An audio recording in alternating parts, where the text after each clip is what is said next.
우리 113편의 말씀을 한 절씩 교독하시고 마지막 절은 다 함께 합독하도록 하겠습니다. 제가 먼저 읽겠습니다. 할렐루야, 여호와의 종들아 찬양하라. 여호와의 이름을 찬양하라. 이제부터 영원까지 여호와의 이름을 찬송할지로다. 해 돋는 데서부터 해 지는 데까지 여호와의 이름이 찬양을 받으시리로다.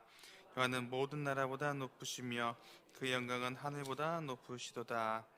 여호와 우리 하나님과 같은 이가 누구리요? 높은 곳에 앉으셨으나 스스로 낮추사 천지를 살피시고 가난한 자를 먼저 더미에 일으키시며 궁핍한 자를 거름더미에서 들어 세워 지도자들 곧 그의 백성의 지도자들과 함께 세우시며 다 함께 합독합니다. 또 임신하지 못하던 여자를 집에 살게 하사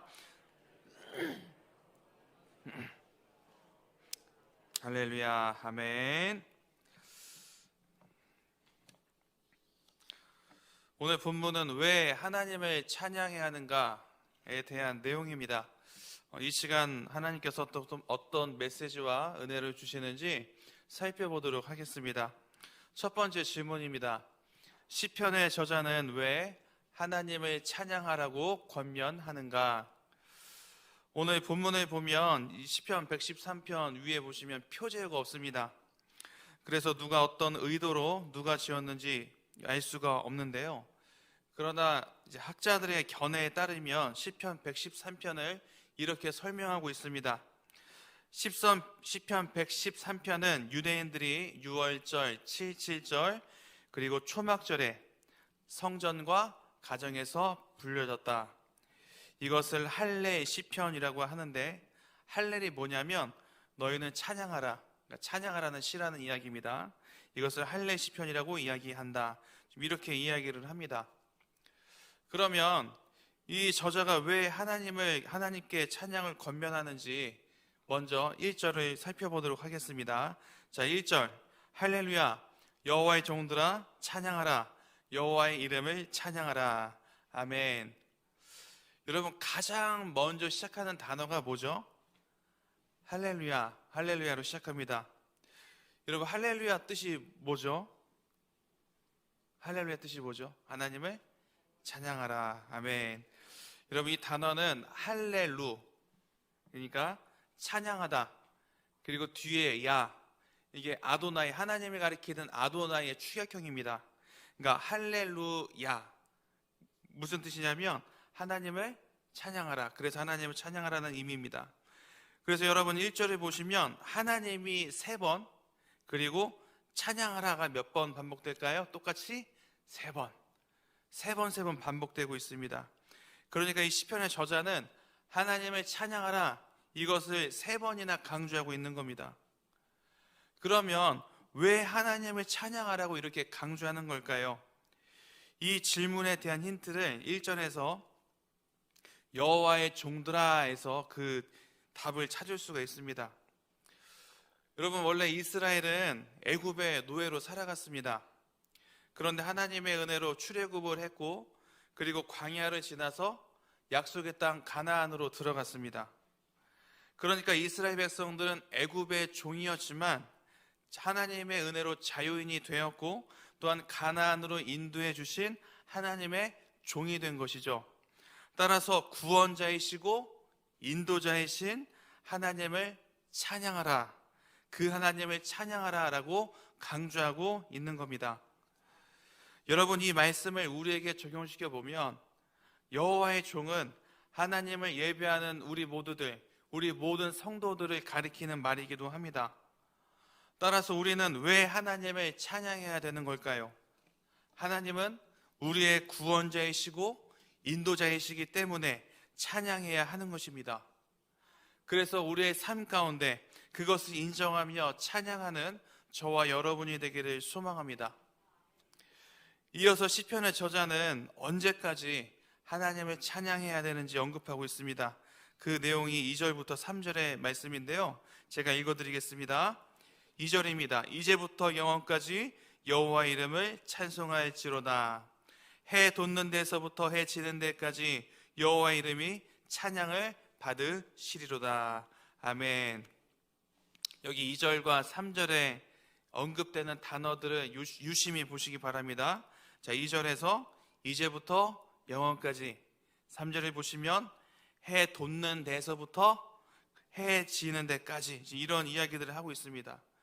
그래서 이 단어들을 잘 유심히 보시면 시간과 관련이 되어 있다는 것을 알 수가 있습니다. 그러니까 시편의 저자는 평생 동안 하나님을 찬양하라고 말을 하고 있는 겁니다. 여러분, 이 말씀 앞에서 저와 여러분들도 우리의 목숨이 다하는 그날까지 영원토록 찬양하는 그런 인생들이 되길 소망합니다.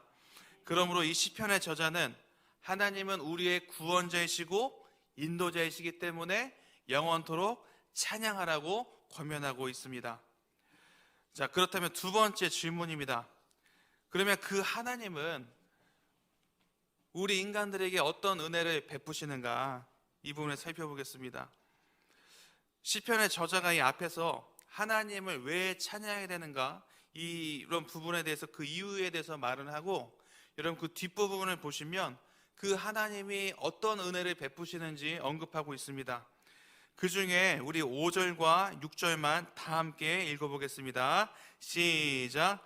여호와 우리 하나님과 같은 이가 누구리요? 높은 곳에 앉으셨으나 스스로 낮추사 천지를 살피시고. 아멘. 여러분, 하나님은 전지전능하신 분이십니다. 그리고요, 모든 것을 다스리시며 주관하시는 분이십니다. 그런데 오늘 성경을 보니까요, 그 높은 곳에 앉으신 하나님께서 자신을 스스로 낮추셨다라고 말씀을 하십니다. 여러분, 정말 하나님은 말만 하신 것이 아니라 이 땅에 죄인들을 위해서, 그 죄인들을 구원하시기 위해서 실제로 인간으로 오셨습니다. 여러분, 이것은 우리가 상상할 수 없는 사건입니다. 어떤 신이 피조물들을 위해서 그 눈을 낮추시고 그리고 생명을 던지겠습니까? 그런데 그 주님이 이 땅에 오셔서 십자가에서 죽으셨습니다. 왜 죽으셨습니까? 바로 저와 여러분을 위해서 말입니다. 그래서 이 십자가에 대해서 묵상해 보면 하나님의 무조건적인 사랑, 넘치는 사랑을 발견할 수 있습니다. 그래서 우리는 하나님을 찬양할 수밖에 없는 것입니다. 여러분, 만약에 우리가 그 십자가 사건을 묵상하면서 우리 마음에 아무런 감동이 없다면 우리 신앙에 대해서 심각하게 고민해 봐야 합니다. 넘치는 사랑으로 하나님께서 주의 백성들에게 이어서 어떤 은혜를 주시는지 7절을 제가 읽어드리겠습니다. 가난한 자를 먼지더미에서 일으키시며 궁핍한 자를 거름더미에서 들어세워. 아멘. 여기서 거름 무더기는 매우 천박하고 비천한 자리, 수치스러운 치욕을 말하는 겁니다. 근데 그 하나님께서 이렇게 비참한 인생들을 일으켜 세우시고 들어 세우신다라고 선언하고 계십니다. 여러분, 실제로 주님은 이 땅에 오셔서요, 가난하고 소외된 사람들을 찾아가 주셨습니다. 그리고 그 수많은 인생들 중에 정말 비참한 인생들도 있었습니다. 그럼에도 주님은 그들을 찾아가 주셨고요, 친구가 되어 주셨고 병이 낫도록 역사해 주셨습니다.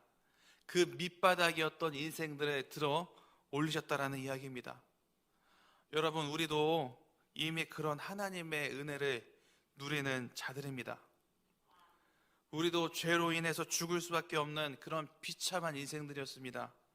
그러나 예수 그리스도의 은혜로 저와 여러분은 하나님을 예배하는 자가 되었습니다. 그래서 우리는 하나님을 찬양해야 하는 것입니다. 그러므로 하나님은 비참한 인생을 찾아가셔서 회복의 은혜를 베푸시는 분이십니다. 그러면 우리가 오늘 본문을 가지고 어떻게 살아가야 될까요?